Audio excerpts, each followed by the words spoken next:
আপনি কি জানেন এই পৃথিবীতে সবচেয়ে বোকা পুরুষকে?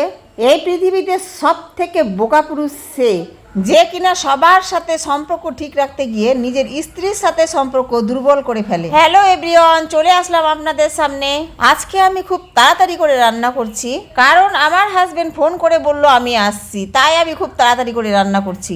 আমি 20 বছর ধরে একই রকম আছি। আমার হাজবেন্ড যদি ফোন করে বলে আমি আসছি, তাহলে কিন্তু আমার এনার্জি বেড়ে যায়, আমার রান্নার পদ বেড়ে যায়। আসলে আমার হাজবেন্ড গাড়ি চালায়, তাই 15-20 দিন পর আমার হাজবেন্ড বাড়িতে আসে। আমার হাজবেন্ড যখন বলে আমি বাড়ি আসছি, তো আমি অনেক খুশি হয়ে যাই এবং মনে হয় যে আমাদের একটা উৎসব হচ্ছে।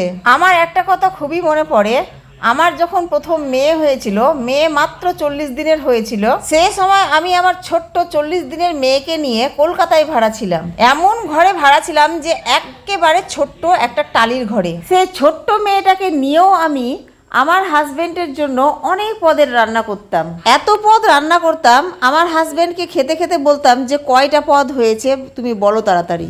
আমার হাজবেন্ড সেটা বলতেই পারতো না, মানে আমি 10-12 পদ রান্না করতাম। এই যে আমার হাজবেন্ড মহাশয় চলে এসেছে আর আমি উপর থেকে দেখছি, আমি এখনো চিন্তা করি যে আমি 40 দিনের বাচ্চা নিয়ে আমি এত পদ কিভাবে রান্না করতাম।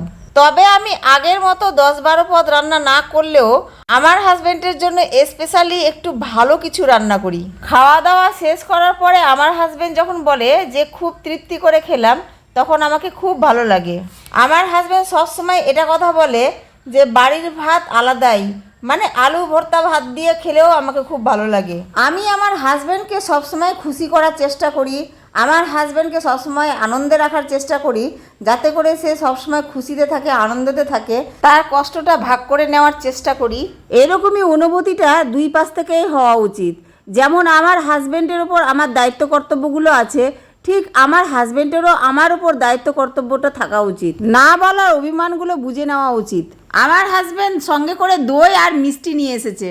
খাওয়া দাওয়া কমপ্লিট করে দই আর মিষ্টি নিয়ে আমি বসে গেলাম। আমি কিন্তু প্রথমেই দই আর মিষ্টিটা খেয়েছি, তারপর আমার হাজব্যান্ড এবং আমার ছেলে মেয়েদের জন্য ভাগ করে দিলাম। আসলে কি জানেন, আমি দই মিষ্টি বেশি পছন্দ করি, তাই আমার হাজব্যান্ড এই দই মিষ্টিটা নিয়ে আসে বারবার।